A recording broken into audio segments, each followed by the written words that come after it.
Okay, why don't we get started?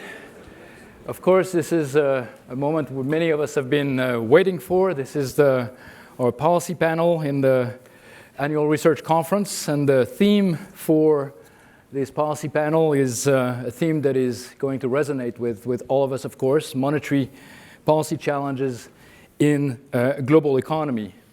Now, as we all know, in recent years, the global economy has been going through a major inflationary episode. Pretty much every country, everywhere, with a few exceptions, have seen inflation rates that they had not seen in many decades.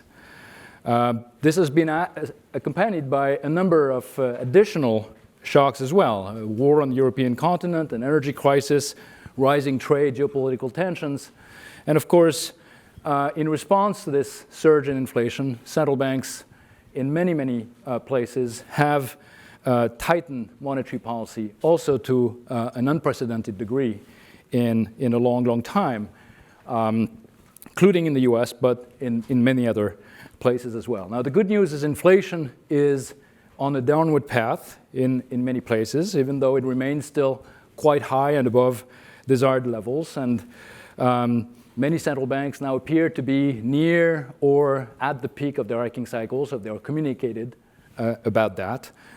So while we're not home yet, it's an important time to take stock. And this panel will aim to shed some light on the trade-offs and the challenges that policymakers face today. Has the monetary policy response been sufficient? Has it been effective? What can we say about spillovers? And more broadly, is the central bank toolkit fit for the task at the current juncture? Now, to help us think about some of these very complicated issues, we have a really phenomenal panel today. I really cannot think of a set of people who would be more qualified to share their views on these questions. And so I'm going to introduce them briefly in the order in which they will speak. We'll start first with Jay Powell. We're very fortunate to have Jay with us. Jay is chairman of the Federal Reserve System since 2018. Arguably, many would say, the most powerful policymaker in the world. He served as a member of the Board of Governors since 2012.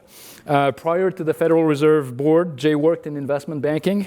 He also served as Undersecretary of Treasury for Domestic Finance in a George W. Bush administration.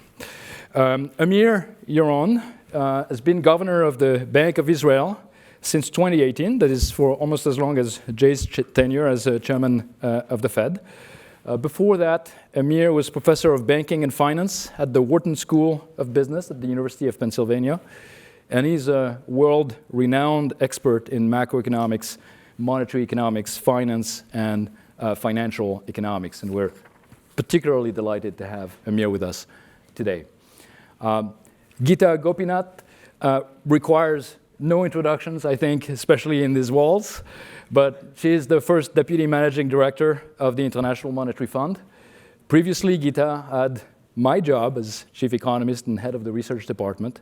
And prior to joining the IMF, she was the John Swanstra Professor of International Studies and of Economics at Harvard University, with a world-class record of research on exchange rates, trade, and investment, international financial crisis, monetary policy, debt, emerging market crisis, a very long and distinguished list. And then last but obviously not least, Ken Rogoff. Ken is the motivation for this year's annual research conference in his honor. And we're very happy to have him today and tomorrow. And currently, the Moritz Boas Professor at Harvard University, also a former chief economist at the IMF in 2001, 2003. Another turbulent time for the global economy. Ken has written several extremely influential books and, of course, many research articles on debt and financial crisis. He has written what remains to this day a reference textbook, graduate textbook in international macroeconomics with Ken Rogoff in 1996. Is known for, with Maury Upsfeld in 1996, is known for his pioneering work on exchange rates, central bank independence, sovereign debt, financial crisis, among many other topics. And Ken has long ranked among the most cited economists. I checked quickly, and I think his RIPEC ranking, which is something us for academics or former academics, we check carefully very often. I think his RIPEC ranking is number 11, which is totally astonishing. And his Google Scholar count is, off the charts, astronomical. And for those of you who don't know, I have to all mention this, Ken is also an international chess grandmaster.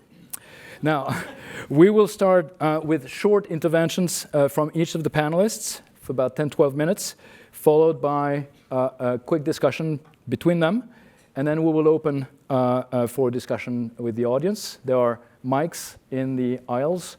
If you are at the point at which we reached that stage in the panel, if you want to ask a question, please line up behind the mics, and then you will have a chance to do that.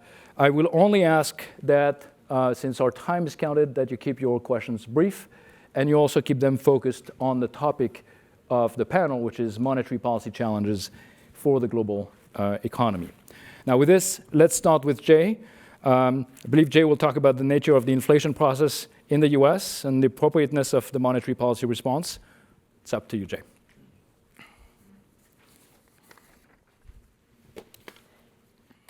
Thank you very much, Pierre-Olivier. It's great to be here, particularly in honor of Ken, whom we're proud to count as a member of the Fed family. So my assigned topic is U.S. monetary policy in the current global inflation episode. So I'll begin by briefly addressing the U.S. outlook, and then I'll turn to three broader questions raised by the historic events of the pandemic era. So to begin, U.S. inflation has come down over the past year, but remains well above our 2% target. My colleagues and I are, of course, gratified by this progress, but we expect that the process of getting inflation sustainably down to 2% has a long way to go. The labor market remains tight, although improvements in labor supply and a gradual easing in demand continue to move it into better balance. GDP growth in the third quarter was quite strong, but like most forecasters, we do expect growth to moderate in coming quarters.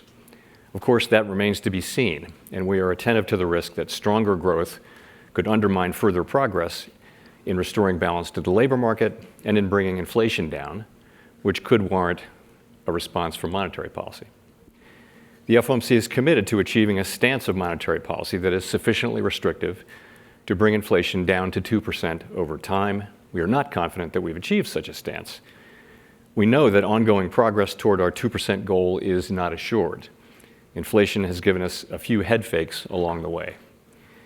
If it becomes appropriate to tighten policy further, we will not hesitate to do so.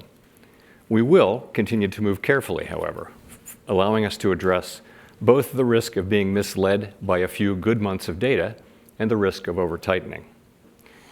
We're making decisions meeting by meeting based on the totality of the incoming data and their implications for the outlook for economic activity, inflation as well as the balance of risks, as we determine the extent of additional policy firming that may be appropriate to return inflation to 2% over time.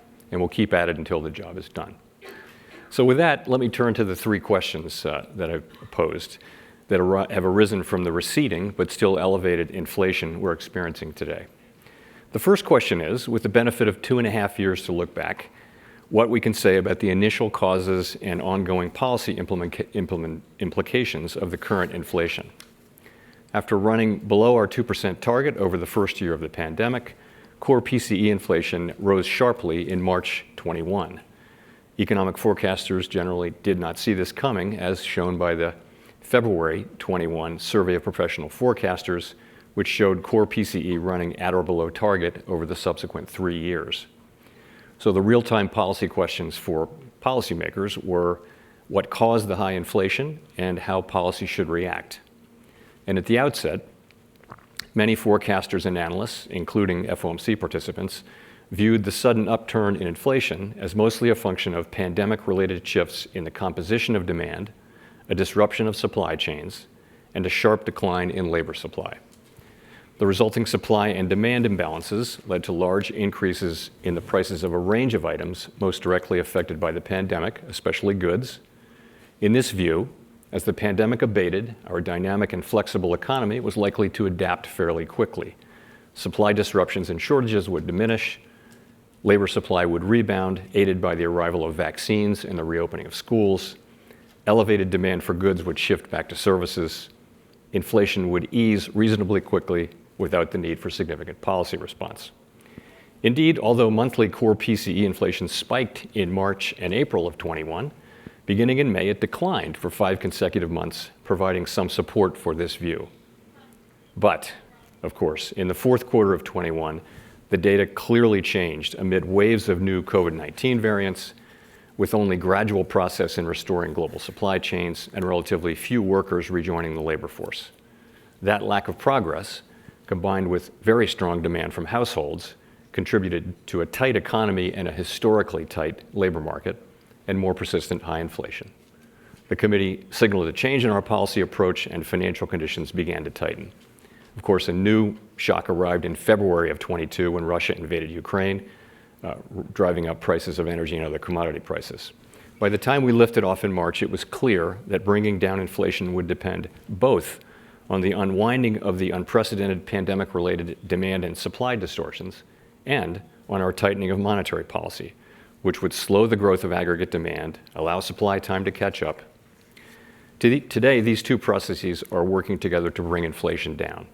The FOMC has raised the federal funds rate target by 5.25 percentage points, and we've reduced our securities holdings by more than $1 trillion. Monetary policy is in restrictive territory and putting downward pressure on demand and inflation. The unwinding of pandemic-related supply and demand distortions is playing an important role in the decline in inflation. For example, wage growth has steadily fallen since mid-2022 by most measures, despite continued robust job gains, reflecting a resurgence in labor supply, thanks both to higher labor force participation and a return of immigration to pre-pandemic levels. While the broader supply recovery continues, it's not clear how much more will be achieved by additional supply-side improvements. Going forward, it may be that a greater share of the progress in reducing inflation will have to come from tight monetary policy, restraining the growth of aggregate demand. Turning then to my second question. For many years, it has generally been thought that monetary policy should limit its response to or look through supply shocks to the extent that they are expected to be temporary and idiosyncratic. Many argue as well that in the future, supply disruptions are likely to be more frequent or more persistent than in the decades just before the pandemic. A second question then is what we've learned about this standard looking through approach. The idea that the response to the inflationary effects of supply shocks should be attenuated arises in part from the trade-off presented by those shocks. Supply shocks tend to move prices and employment in opposite directions, whereas monetary policy pushes each in the same direction. Therefore, the response of monetary policy to higher prices stemming from an adverse supply shock should be attenuated, because it would otherwise amplify the unwanted decline in employment. In addition, supply shocks have most frequently come from the volatile food and energy categories, and they've passed through quickly.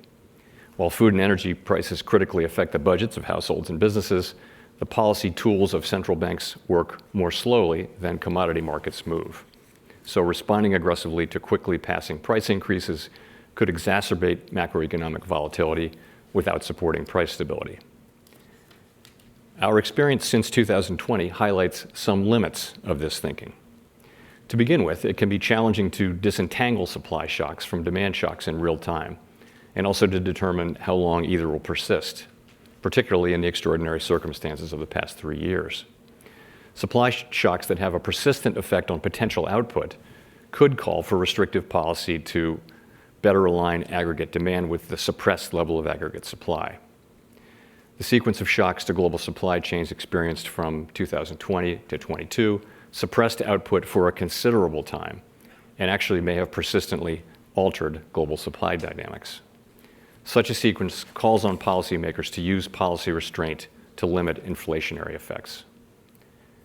Policy restraint in this case is also good risk management. Supply shocks that drive inflation high enough for long enough can affect the longer-term inflation expectations of households and businesses. Monetary policy must forthrightly address any risks of a potential de-anchoring of inflation expectations, as well-anchored expectations help bring inflation back to our target. the sharp policy tightening during 2022 likely contributed to keeping inflation expectations well anchored. My third question, then, is the level where interest rates will settle once the effects of the pandemic are truly behind us. By 2019, the general level of nominal interest rates had declined steadily over several decades. As the pandemic arrived, many advanced economies had below target inflation and low or mildly negative rates, raising difficult questions about the efficacy of interest rate policy when constrained by the effective lower bound, or the ELB, as we call it. Over 2 decades, an extensive literature had identified a number of possible changes to the widely used inflation targeting regime, including negative policy rates, nominal income targeting, and various forms of make-up strategies, under which persistent shortfalls in inflation would be followed by a period of inflation running moderately above 2%. Today, inflation and policy rates are elevated, and the effective lower bound is not currently relevant for our policy decisions. But it's far too soon to say whether the monetary policy challenges of the ELB will ultimately turn out to be a thing of the past. The prolonged proximity of interest rates to the ELB was at the heart of the monetary policy review and the changes we made to our framework in 2020. We will begin our next 5-year review in the latter half of 2024 and announce the results about a year later. Among the questions we will consider is the degree to which the structural features of the economy that led to low interest rates in the pre-pandemic period will persist. With time, we will continue to learn from the experience of the past few years and what implications it may hold for monetary policy. These are just 3 of the many questions raised by these challenging times, and of course, we're very far from a complete understanding of the answers. Again, it's great to be here today, and I look forward to our conversation. Thank you.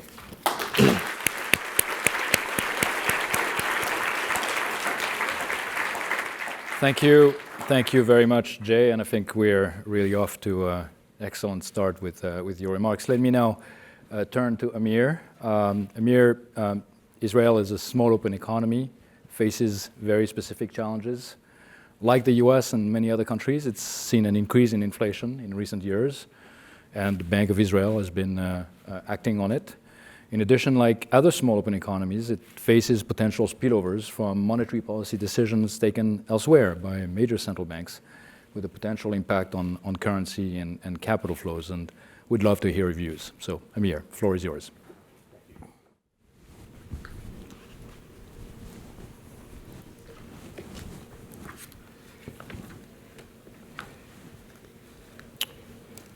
All right. First, it's a pleasure to be here in a conference in honor of Ken Rogoff. We all cherish and follow his distinguished contribution in academia and practice. Sort of in a sharp turn, as we're all aware, Israel is currently at a war following the October 7th inhuman, brutal attack by the terrorist organization of Hamas. This is a crucial time for Israel's security, and we thank all those who support us. Our hearts are with the innocent victims of the war, and our hope is for it to end with a safe return of hostages and with peace and security. And now I'm going to turn now.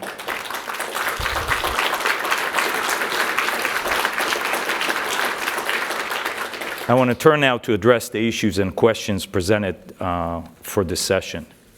An important question is, to what extent can a small open economy like Israel, or for that matter, any SOE, conduct its monetary policy independently, or should it rather follow the steps of the major economies? Another question is, what are the spillovers from the policy taken by the major economies to small open economies, and how do those impact local conditions? The answer to these questions depends on the development of the economy, its specific areas of exposure to the global economy, and the particular shock it might need to react to. Generally, local monetary policy cannot be entirely disconnected from that in the major economies. Yet, local circumstances justify and require setting policy that is tailored in accordance with the economy's structure and needs. Key considerations will include interest differentials, foreign exchange and the effect on domestic activity, in particular exports, and on inflation, and on financial markets. As we all know, our planet has become a small village. The COVID experience demonstrated the spillovers that can result from a common shock. Monetary policy was generally similar in many countries because the initial health shocks, as well as many supply-side difficulties, were similar. Also, we benefited to some extent from the common monetary framework, such as inflation targeting. And that meant that monetary policy in different economies was predicted to act in a similar manner.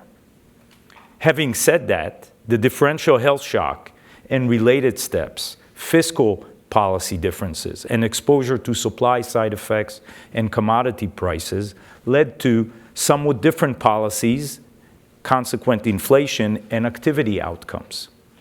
Consequently, there was more heterogeneity in monetary policy exiting COVID than upon its entry. Israel was fortunate in that sense, with relatively small share of tourism sector and a relatively large high-tech sector, which actually benefited from the increased dependency on remote work. These circumstances led to a wedge between global monetary policy and the required domestic monetary policy. This slide shows that for these reasons and others, inflation in Israel is in the lowest quartile of rates in the OECD. In particular, headline inflation in Israel was low because its natural gas supply and prices were shielded from global developments. The next slide shows the swift recovery of the Israeli economy from the COVID crisis. The level of GDP exceeded its long-run trend already by the end of 21 and stayed somewhat above this trend by Q3 23. And we'll come back to this recovery ability of the Israeli economy. An additional key attribute in Israel that affects potency and effectiveness of monetary policy is the large share of mortgages that are directly tied to the Bank of Israel. Therefore, raising rates influences the stock of almost all homeowners, not just new ones. This is another cause for possible differences between global and local monetary policy decisions. The Bank of Israel was one of the first central banks to respond to the increase in inflation. As a first step, we shrank the unconventional tools employed during COVID, that is, QE, FX intervention, and special funding to commercial banks. Relative to its rate of inflation, Israel has been among the first movers. This is another evidence for only partial dependence of SOE on policy taken by major central banks. Here you could see the relative time it took to get into a restrictive zone. The policy the Bank of Israel has in fact set in recent years is consistent with this approach. We are aware of the fact that domestic monetary policy cannot deviate too much from global conditions, but at the same time, we recognize that policy should be set according to specific shocks to our economy, taking into account its fundamental attributes. And you could see over some cycles are shared and some are not. Let me show you some specific shocks. We learned over the years that there is a strong connection between the S&P and NASDAQ indices and the shekel-dollar exchange rate. This is because Israeli institutional investors react continuously to changes in the value of their foreign-denominated portfolio. This slide shows this pattern very clearly. The orange tracks the blue. However, as can easily be seen, since the beginning of 23, this strong connection has weakened. This was the time period that potential changes to the judicial system ignited a widespread civilian opposition. Similarly, the Israeli and US stock markets, who tend to move together, also displayed a weakened connection. According to the assessment done at the bank, if the exchange rate were to follow the NASDAQ the pattern with the NASDAQ index, according to the previous periods, the shekel would have been about 15% stronger relative to the actual foreign exchange rate in September 23. You see it in the gap at the end. Given our estimates of the foreign exchange pass-through pass-through to inflation, this amounts to about 1 to 1.5% additional inflation. This demonstrates, again, the power of local significant developments that might have on financial markets, on inflation, and therefore on policy. I want now to move and discuss current developments in relation to monetary policy. An important part in the analysis is, of course, the initial conditions. The Israeli economy is strong and stable. It has robust and healthy economic foundations. We are a global leader in innovation and technology. The Israeli economy has known how to function and to recover from difficult periods in the past and to return to prosperity rapidly. I have no doubt that the same will be the case this time. You could see the growth rate after different military events in the past. Importantly, over the years, Israel has shown responsible fiscal position as demonstrated by the declining path of the debt to GDP ratio. Israel entered the war with a very solid fiscal stand. Our debt to GDP ratio is just under 60% and a budget deficit which was expected to be 1.5% in 23, following a surplus in 22. There is no doubt the war will have fiscal implications and generate budget pressures. According to initial projections of our research department, which of course, and I cannot emphasize this enough, are accompanied by extreme uncertainty. And assuming the war is primarily concentrated in the southern border and lasts till the end of this year, GDP growth is likely to shrink by about 1% in 23 and 24, and the debt to GDP ratio is likely to rise to somewhat more than 65% by the end of 24, as costs are larger than it was initially projected. As I mentioned in my opening, Israel has been in a war for a month now. Above and beyond the vast human, security, and political consequences, there is no doubt this is a major shock to the economy, to households, workers, and businesses. Economic policy, fiscal, and monetary, which we in the BOI lead, takes the necessary actions in order to alleviate the difficulties accompanying these challenging times. With the outbreak of fighting, significant depreciation pressures were seen, which were reflected in early trading in foreign markets. The Bank of Israel responded rapidly. Already on October 9th, before trading opened, we implemented a plan to sell up to $30 billion of reserves and to put into operation swap transactions totaling up to $15 billion. Within the framework of the program, the bank is acting in the market to moderate the fluctuations in the value of the shekel and to supply the liquidity required to continue the orderly activity of the markets. The initial high level of the Bank of Israel's foreign exchange reserves at about $200 billion, 40% of GDP, gives us ample space to act to achieve this target. In addition, the bank also put into operation a shekel repo transaction plan and a monetary program focused on small businesses. In parallel, and that's the other side to the approach, from the beginning of the war, the Bank of Israel rapidly formulated a uniform and agreed upon framework that was adopted by the commercial banks and was expanded to credit card companies as well. The framework is focused on those serving in the Army Reserves, the population on the borders, and the families of the victims and hostages. These populations will be able to defer for 3 months payments on mortgages, consumer credit, and small business credit without cost. Many of the banks have extended these steps, a very welcomed outcome, as they are stable, resilient, and have ample capital buffers. In our interest rate meeting on October 23rd, we kept the policy rate at 4.75. This is consistent with the bank foreign exchange activities and inflation endeavors. This array of policy steps that were taken by the bank in the last month reveals the sufficient and necessary independence that the bank enjoys and that it has the adequate set of monetary tools that can ensure financial stability. Avoiding a reduction in the rates is in line with operating in the FX market to moderate large depreciation fluctuations. Moreover, the steps taken by the bank vis-à-vis the banking sector allow in practice some monetary easing, but targeted at those who need it most without compromising the need to deal with increased risk premia in financial market.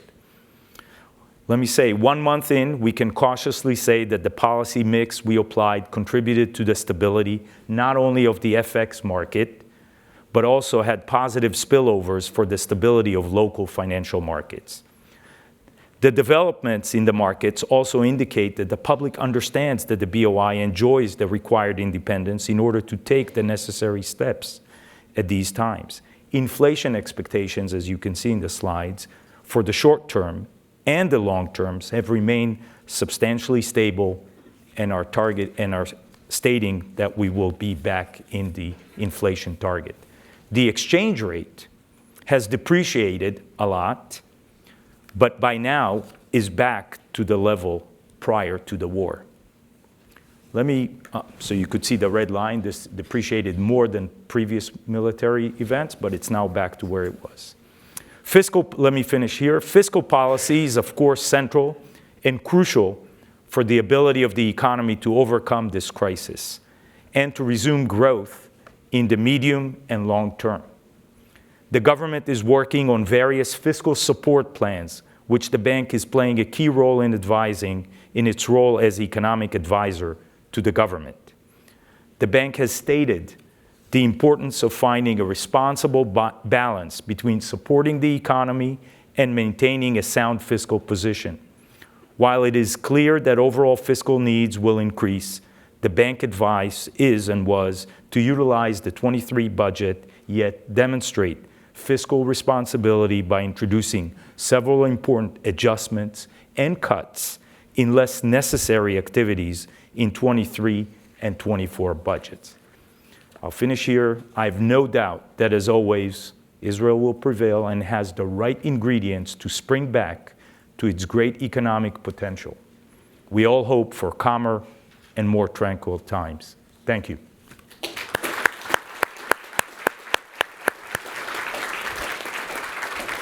Thank you. Thank you very much, Amir. We will now move to Gita. Now, of course, in light of what both Jay and Amir have told us, I think the question in front of us at the front is, how to think about the challenges for central banks and whether central banks have the appropriate toolkit at the current juncture. And I think everyone will be very grateful to hear your views, Gita.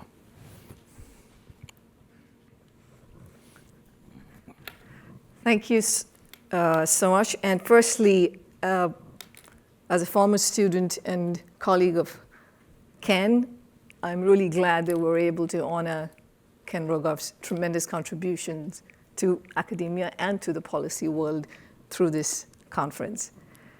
So as Pierre Olivier said, what I'm going to talk about is some of the challenges that monetary policy making faces in this current inflation environment. I think it's fair to say that we are living through a period of heightened uncertainty. We know that there are multiple shocks that the world has faced, and unprecedented shocks, the pandemic, wars, conflicts. The uncertainty that I want to emphasize, though, here is about how the current episode of monetary policy tightening has not been your typical monetary policy tightening episode. And that generates its own source of uncertainty about how to go ahead. So what exactly do I mean by that? So yes, we have had inflation go up quite dramatically in many parts of the world. And central banks have appropriately raised interest rates quite sizably in this last year and a half, couple of years. And we've seen inflation decline. All of this is standard. But if you look under the hood, I think what is highly atypical is that this decline in inflation has not come along with a rising rate of unemployment, a significantly increase in the unemployment rate, or a significant slack in the labor market.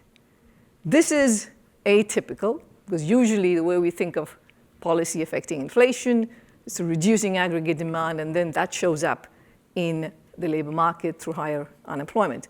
Now, this is true if you look at the US, you look at the euro area, UK, but also several emerging markets, including Mexico, if you look at emerging Europe, and several others. So what has helped? How have we gotten a bunch of this inflation decline?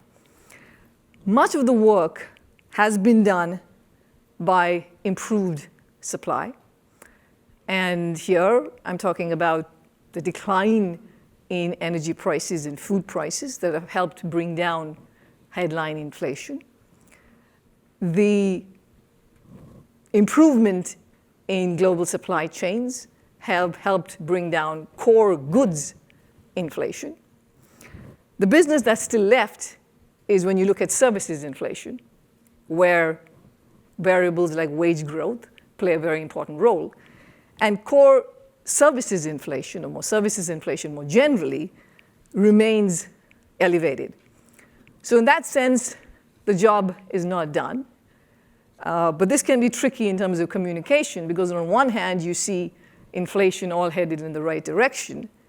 But on the other hand, you realize that this last mile will likely be the toughest.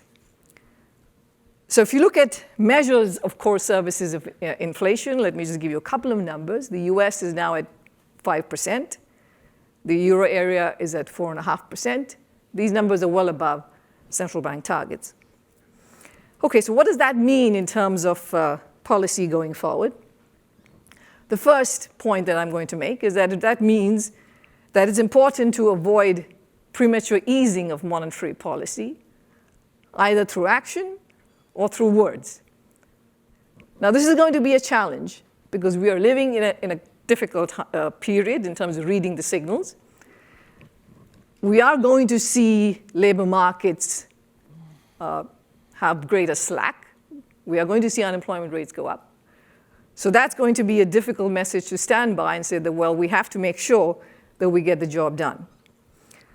The other reason this is going to be a challenge is because we have lived through a period of inflation that's been high, and the persistence of inflation makes it more difficult to then see through supply shocks, something that Jay mentioned, which is that we still live in this environment where there are numerous potential shocks that can hit the world economy, including the terrible conflict that's in the Middle East that Amir talked about. If it were to spread into a more regional conflict, we could see a sharp increase in oil prices. That will then affect headline inflation numbers. And in an environment where inflation has been high for a while, that can dislodge short-term inflation expectations. And our research has shown that it's very important what's happening with short-term inflation expectations. Because if you can keep that close to your target, then that makes the job of central bankers much easier in being able to bring down inflation while at the same time not needing a big loss in terms of output. So it improves the odds of a soft landing. The other challenge that comes up is what's happening with long-term rates. We've seen long-term rates in the US go up quite significantly in the last several weeks. It's bounced around a bit, but still these are much higher numbers than in the past. So this raises a question, which as a policymaker, does this mean that then that you don't have to do the next interest rate hike, if that's what you were thinking about doing? Because now you're getting the effect that's working through higher long-term rates. And here again, this is tricky given the uncertainty. So let me just explain, which is it depends a whole lot on what's driving the higher long-term rates. If the higher long-term rates are being driven by expansionary fiscal policy, then in fact, a higher long-term rate should actually signal a need for even more monetary policy tightening to offset the expansionary effect that it's having on the economy.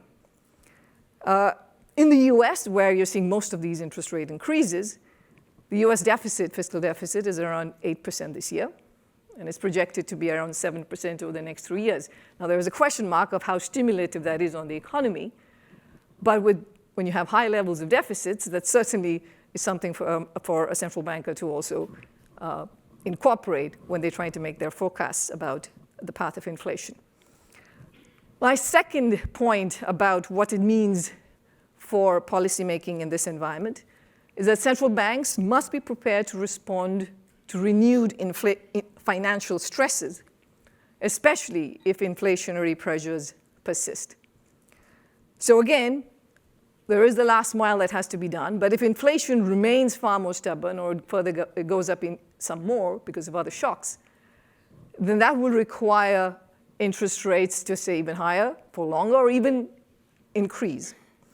And we could be then in a situation where you have an inflation problem while at the same time growth is slowing sharply. So that's a stagflationary environment that one could have, and one certainly should not rule that out.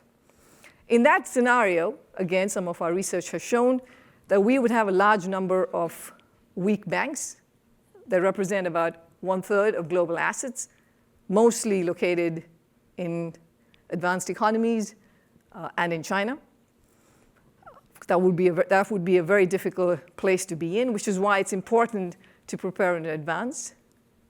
This is the time for strong supervision, robust stress tests, and it's also important for banks to be able to augment their capital buffers at a time when they're making currently very high profits. Banks should also be prepared to quickly access central bank facilities if needed so that we don't have a repeat of an SVB phenomenon. And much more efforts need to be made to address the risks in the non-bank sector. The third point I'd like to make about policy in the current juncture is that policymakers have to be prepared for more cross-border pressures from increased divergence across economies, increased divergence in policies across economies. So let me give you an example. If you compare 10-year yields in China in its own currency to 10-year yields on US treasuries, for the first time, the numbers have flipped around. So we actually have yields in China treasuries, 10-year treasuries are now around slightly less than about close to 2% lower than the yield that you can get on US treasuries. Now, that obviously puts lots of pressure on exchange rates. And so I'm going to conclude with a few thoughts on what it means for a central banker, especially of a smaller open economy, that's facing pressure from weakening currencies in this environment where yields could look very different for a while. This is based, by the way, on a lot of research that we've been doing at the fund. It's called the Integrated Policy Framework. Okay, so first, what does this mean for exchange rate interventions? I think the important thing for central bankers to keep in mind is first that the exchange rate movement is being driven a lot by fundamental shocks. So it is being driven to an important extent by interest rate differentials, which means that in such an environment, exchange rate flexibility has a very important role to play, and it helps you with adjusting. But of course, on the other hand, what can happen is in an environment of heightened uncertainty, you could see exchange rate movements entering zones that then pose a risk in terms of financial stability concerns, especially if you have shallow FX markets. And there's also this risk, which I often hear, that you might have exchange rates going past some psychological thresholds, which then can lead to non-fundamental behavior in these markets.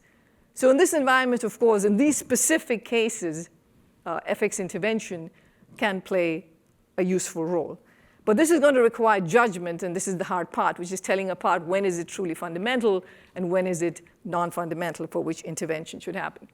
I think the basic policy has to be not that the only thing that matters is if you see a sharp movement in the exchange rate. A sharp movement of the exchange rate can truly reflect differences in fundamentals. But it has to be a sharp movement in exchange rate that then interacts with some friction in the economy.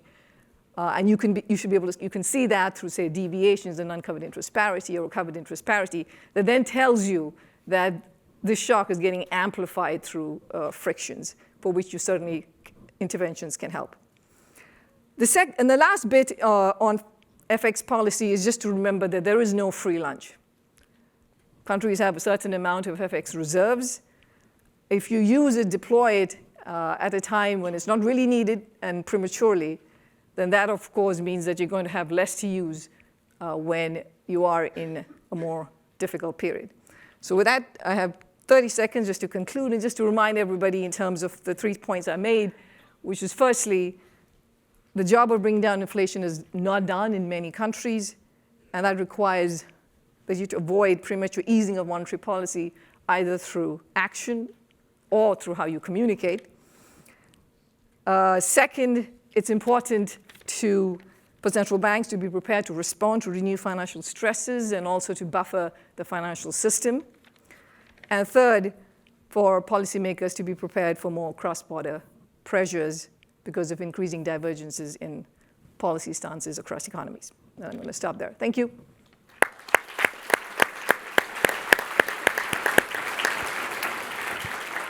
Thank you, Geeta. And I will now turn to Ken. Now, of course, Ken, your own work, both when you were in policy, but as an academic, over many, many years, you've touched on all of these issues. And I think, as many people have mentioned already today, your both sets of contributions, academic and policy, completely irrigate our own thinking on these matters. And so I think we're very eager to hear your views on all this.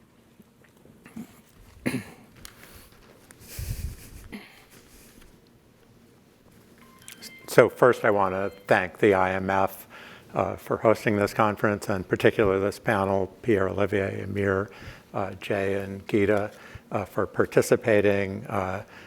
Jay, I certainly appreciate how valuable your time is, and Amir, I don't know how you found time to come here, but thank you. It is an extraordinarily difficult period, and in terms of shocks. And I know when you're giving the World Economic Outlook, Pierre-Olivier, we probably always say that, but one of the things you're celebrating my 70 years, I've been around the block, and this is pretty bad. I mean, I think you'd have to go back to the 70s to think about a period that really compares to this.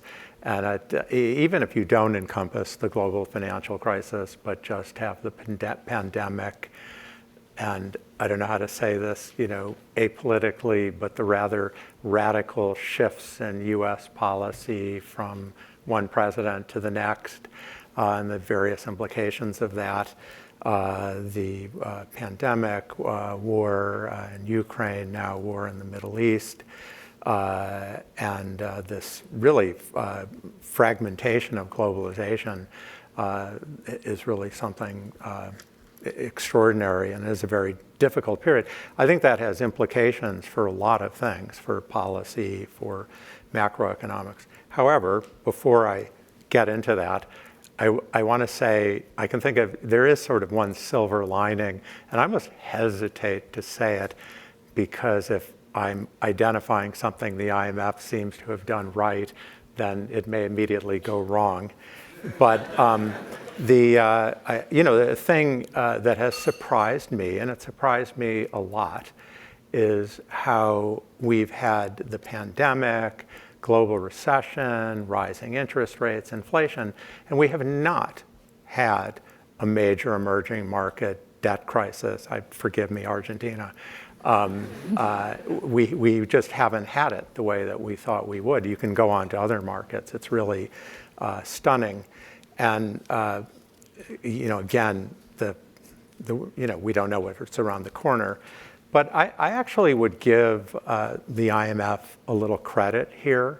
And there was all this, for years, talk about the Washington Consensus and the evils of the Washington Consensus. And you may not have followed it, but there were many alternatives, notably the Buenos Aires Consensus between the presidents of Venezuela, Argentina, and Brazil back in the early 2000s, and much praised by many progressive economists.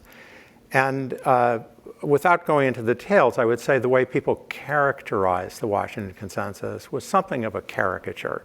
It wasn't, it was sort of picking extreme versions of each policy. And yet, if we look at why haven't emerging markets had a financial crisis, it's, in a sense, they've adopted, at least in the macro sphere, and probably particularly in the central banking sphere, some version of the Washington Consensus. Now, one was to have a lot of reserves. That's really not in the Washington Consensus, and the Japan and the Asian economies deserve credit for that. And now everyone's imitated that in a dollarized world, it provides a lot of resilience. But there are certainly other elements. Regulation's gotten a lot better, and I have to say, whenever I had to sit in on meetings about regulation when I was IMF chief economist, I was sort of bored by them. But actually, it's one of those things where you do your homework and it really pays off. For example, forcing banks in emerging markets to match their dollar assets and liabilities, something really important. And not just that, but the knowledge that many emerging market central banks have about what's going on in their economies, the data that they keep track of. Certainly central bank independence, which I'll talk about in a minute much more, that's been an extraordinary development and allowed many of these things to persist. So anyway, that has been a silver lining in a very difficult situation. So I'm going to pick up on a couple topics. I want to start with interest rates, and I'm not going to talk about policy, but just talk about where do we think long-term interest rates are going. I think, like any financial variable, it's actually very hard to know. But I think if you take a very long-term view of long-term real interest rates, and I gave a paper at this conference last year about it, and done other work with Barbara Rossi and Paul Schmelzing, you see that over the long run there is a very gentle decline, but it's much more gentle than we've seen over the last 40 years. And there's been sort of a lot of work trying to rationalize what happened over the last 40 years in terms of demographics, productivity, secular stagnation, that I have always submitted has been overblown. And if you look at these longer periods, it's just, some of what seems like a structural change is just another kind of big shock that comes along. We've had periods where interest rates have been low, periods where real interest rates have been high around this trend. And typically when you see a really big shock, first, like after 2008, where global rates fell by some measures, up to global 10-year inflation index rates over 3%. You should never have expected that to be permanent. And of course, the same might have been true how much it rises here. It's difficult to tie the trend exactly, but what is certainly true is long-term rates typically are very volatile. That was somewhat masked during, I think, this period, particularly of the zero bound, which the chair of the Fed has talked about, where the central banks just couldn't do anything. And that provided, I think, took away some of the volatility. My own guess is that we'll be looking at significantly higher interest rates, certainly at least like they were a year ago, and I'm talking about forward-looking real interest rates, and perhaps higher for the rest of the decade or more. Again, there's volatility around this, and I'm talking about the long rate, not the short rate. And yeah, I think there are many reasons for this, but one is deglobalization probably puts upward pressure and fragmentation on interest rates, both in terms of risk premia and in terms of where savings goes. Another thing I have to say, unfortunately, is there's, in addition to the green transition, we are looking at a decade, 2 decades of much higher spending on defense globally. I've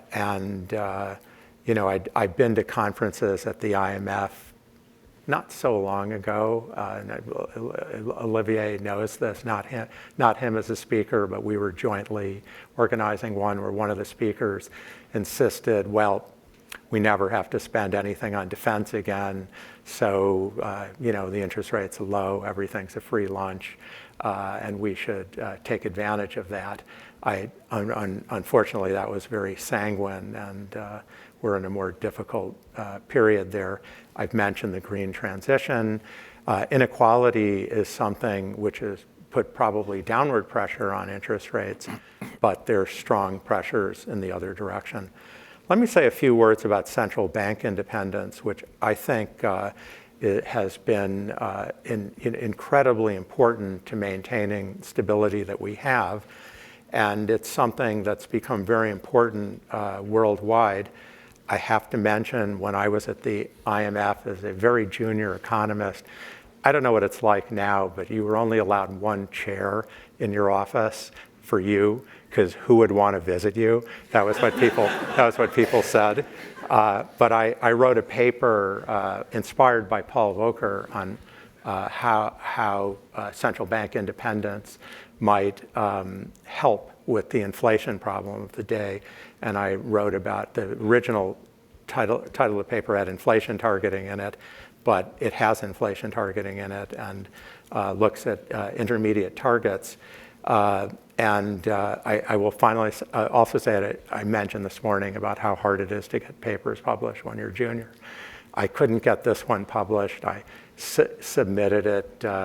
One place I sent it was to the JP, where Barrow sent it back by return mail saying, look, there's not going to be an institutional solution to this problem. It's a super game. I got it rejected by IMF staff papers at the time. But I think it's certainly something where it's become very successful. I will say that in sort of trying to apply it, you have to have some humility. You can't think there's some rule that just explains everything. Your inflation targeting rule, the world changes. And models, let's face it, are particularly bad at turning points. If your model's predicting that tomorrow's going to be sort of like today, we do really well at that in those models. They're very complicated versions of that, but they're all the same. But when you have a big turning point, and we might have a turning point now because of many factors, it's more difficult. So let me just talk about a few of the pressures on central bank independence today, and it's a fast-moving thing, and so I'm not even sure I'm nearly up to date. But during the zero-bound era, people said, well, you don't have anything to do to central banks, so you should solve inequality, you should solve the environment, you should solve racial justice, and on and on. And you can see this in central banker speeches. I haven't checked Amir's or Jay's, but you can see this. They're under tremendous pressure to address these issues. And people say, well, you can walk and chew gum at the same time. But there's a question of whether they have the instruments to do that. There are regulatory instruments, but they're very second order in most countries. The central bank's not the only one. And the interest rate is a very blunt instrument. We're certainly, it's possible with these inflation, having experienced inflation and these different times, it will change. I cannot overstate these pressures that I just mentioned on central bank independence. So let me give you, give you a couple of data points on this. First of all, a friend of mine retired recently from being the head of research at a regional Fed, I won't name it, wasn't on the East Coast, and said, I was the last one working on monetary policy in my department. We have 9 or 10 people. They work on all these other issues, inequality, the environment, the weather, but they're not working on monetary policy. And I'm sure that's changed, but I don't know.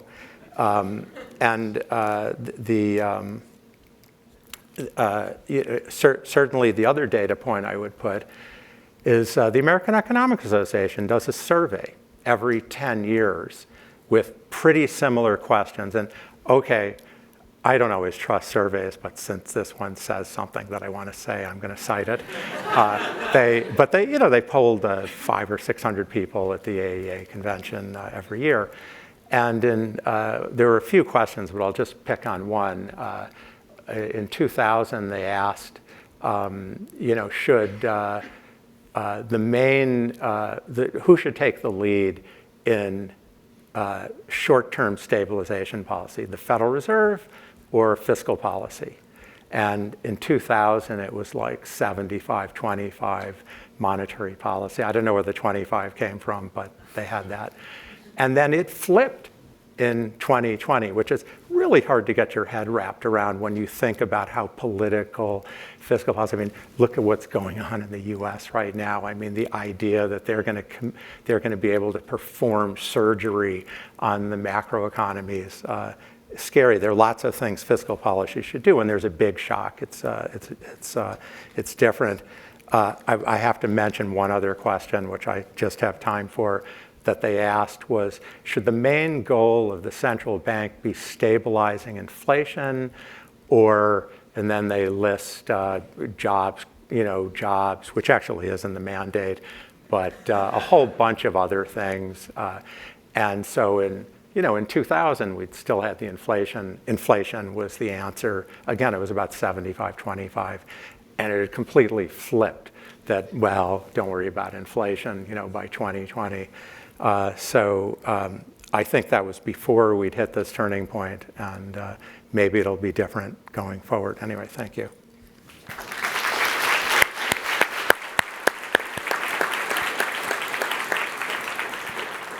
Thank you, Ken. That was absolutely terrific, as we expected. So we've not been disappointed. There's been no turning point on that, at least.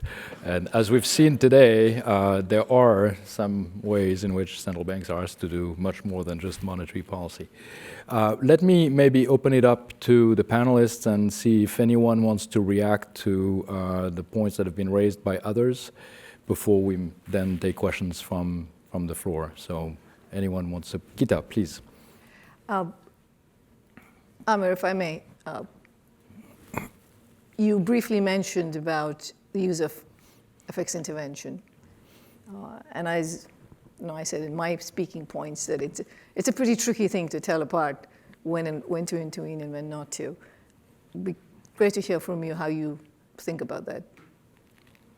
I think one lesson that we learned through economic history is that when financial crises intermingle with real crises or other events, you can think of COVID as a health crisis, went into an economic crisis, and through a lot of the work of the Fed, we sort of averted a financial crisis. But we know those are the deepest, those have a magnifying effect when the two interact, and that's why when this event had started, it was, and we could already see there was a lot of things going on in Asia and other places regarding the shekel.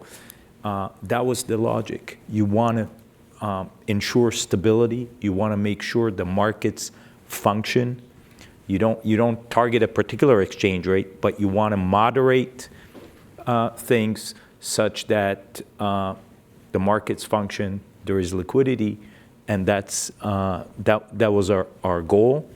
And I think, as of now, as I showed you, the exchange rate sort of through events, obviously it's related to the events that are actually happening in Israel as well, but it gave it time. It didn't drift into panic mode. And that was the role of, and still is the role of FX intervention. When you have risk premia go up, that's the number one concern. There are people, when it happened, immediately say you should lower interest rates, help the economy. No, the two go hand in hand together. The idea was to stabilize the exchange rate. The exchange rate stability had periphery effects on the bond market and the stock market in Israel. They continue all to function. We came with the other prong approach with the targeted things for the households and that was the way we sort of aimed at it. So if I can, and in the meantime, if you are planning to ask a question, I will ask you to go and put yourself behind one of the mics so we can directly move to the questions afterwards. But before we turn to that, let me actually follow up with one question for, Amir and Jay. Jay, there's this incredible resilience in the U.S. economy that, Gita mentioned. We've had this decline in inflation, and the economy seems to be powering ahead. Growth is really at a very high level. Consumption is very, very strong.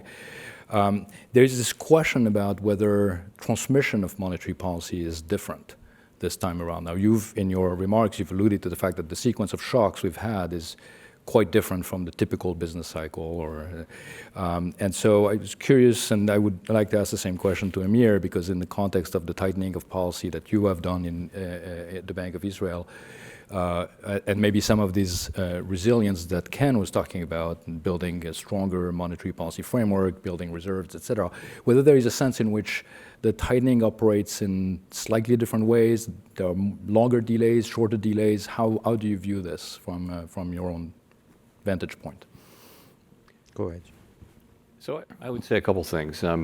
Clearly, the U.S. economy has been stronger than expected. It's been more resilient, and this year is just remarkable, really. So many forecasters had a recession this year, and it's nothing like that. It's going to be close to 2.5% growth this year.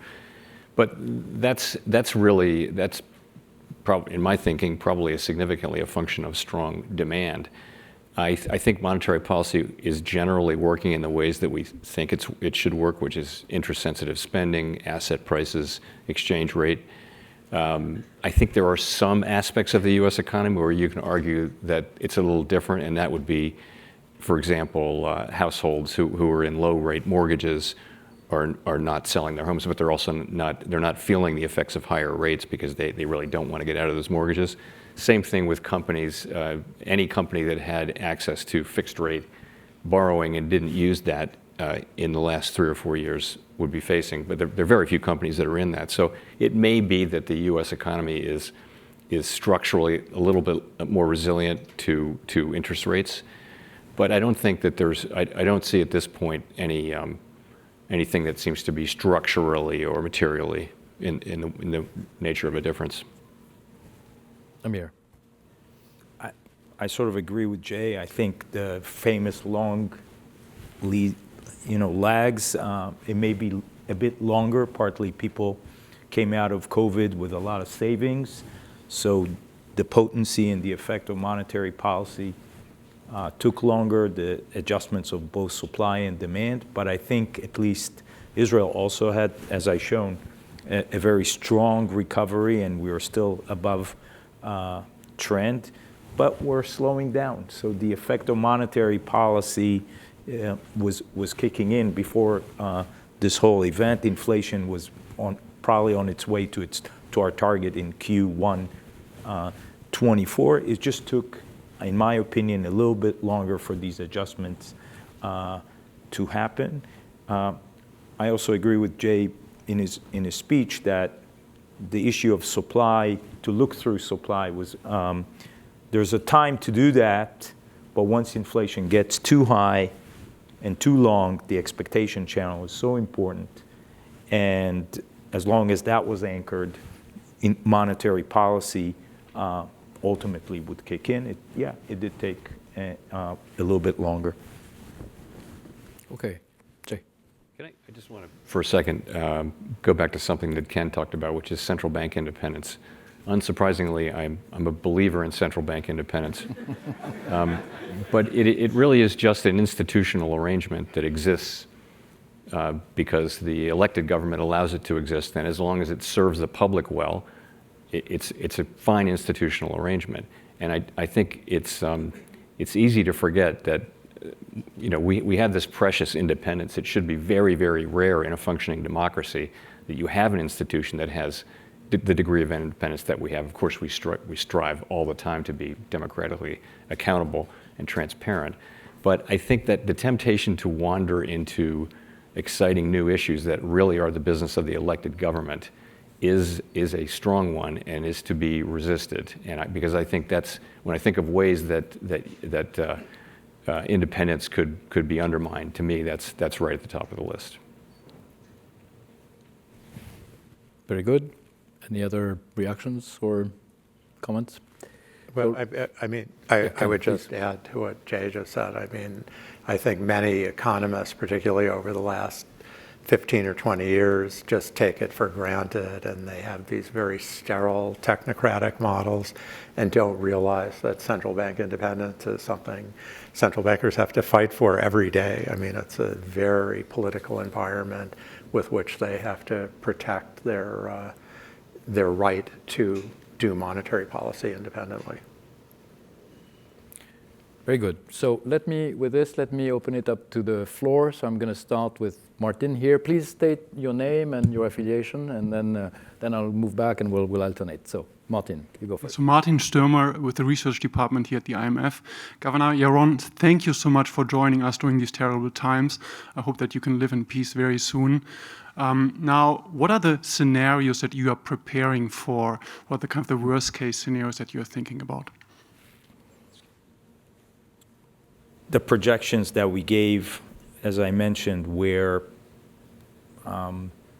contained to a situation where most of the war is really at the southern border. It takes until the end of 2023. It doesn't mean there's no interactions in the war in the north, but there isn't a full-fledged transition into a war there. That's a different ball game. It will have a different impact. There's enough uncertainties even around just the issues of the southern border, just dealing with the southern border, how comfortable people will be coming back to some of the activities around there. The north border will be, if that happens, and we all hope that doesn't happen, this could have a much bigger implication. Is just a different scenario altogether. Thank you. I'm going to go to the back, the lady over there. It should be working. Hi, I'm Vivian. I'm an economist here at the IMF. My question would be to Mr. Powell. I wanted to hear your thoughts on a subject that Gita touched upon, which is the recent movements in the yield curve in these last many weeks. And I wanted to know if you think it's a change in natural rates, so maybe Fed funds rate should be a bit higher, or this is just a steeper yield curve, like higher term premium, so maybe Fed funds rates could be lower. And also, I'm a bit worried about over-tightening on a personal level, of course. So what would be clear evidence for you that rates are in restrictive territory enough, given the lags? I mean, we could be over-tightening. That's it. Thank you. So on your first question, on the implications of higher rates, it's when we move the federal funds rate around, the real point is to affect broader financial conditions, and broader financial conditions then affect the economy, the real economy, in ways that we broadly understand.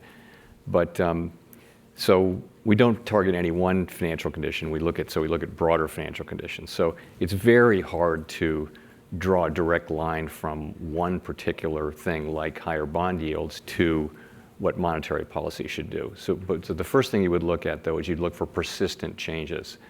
Even then, and so then the question is, and Gita touched on this appropriately, which is why are longer run rates going up? And it really, the reason they're going up really matters, so we have to factor that in. So it's something we're looking at. We're certainly not going to ignore a significant tightening in financial conditions through that channel, but we don't have to decide. We're moving carefully now. We've moved very fast, and rates are now restrictive, and so we're going to be looking at this question, and not something we're trying to make a a decision on right now. In terms of, has I take your question to be, why are long rates higher? I think there are many candidate explanations, and 5 or 6 of them, it's easy to get to a half dozen explanations. I think we really don't know. I think one thing to point out, though, is people are experiencing these higher rates are actually affecting people's mortgages. The costs of all their floating rate debt is being affected. So it's having an effect on the economy. You know that the standard thinking has been that this was largely about term premium. Then the question is, why term premium? I don't want to try to dive into all of that today, but it's something we're looking at carefully and just seeing. In terms of you mentioned over tightening, but how are we thinking? So I would just go back. At the beginning, really the question was to move as fast as we could. As I went through with the chronology, in early 2022, it became obvious that we needed to tighten policy as quickly as we could, and also at a reasonable pace. So we did, and that was the main thing, was speed. The second question was going to be how high to go, and we're still on that question. We're still on the question of a policy stance that's sufficiently restrictive to bring inflation down to 2% over time. The next question will be how long to keep rates restrictive. And so we're looking at, there is no magic to it. We're looking at the incoming data, of course, but really we're looking at the implications for the outlook. It's really what are we learning about the outlook, the balance of risks, and all those things. And we're trying to make a judgment at this point whether we need to do more. And as I said, we did move very quickly. The speed is no longer, the main thing. The main thing now is to try to get to that right level. Of course, we don't want to go too far, but at the same time, we know the biggest mistake we could make would be to fail to get inflation under control.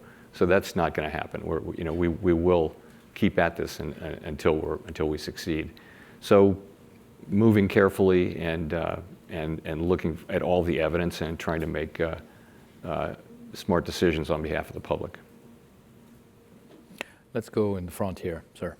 Thank you. I'm Charlie Kimball with the Korea Center for International Finance.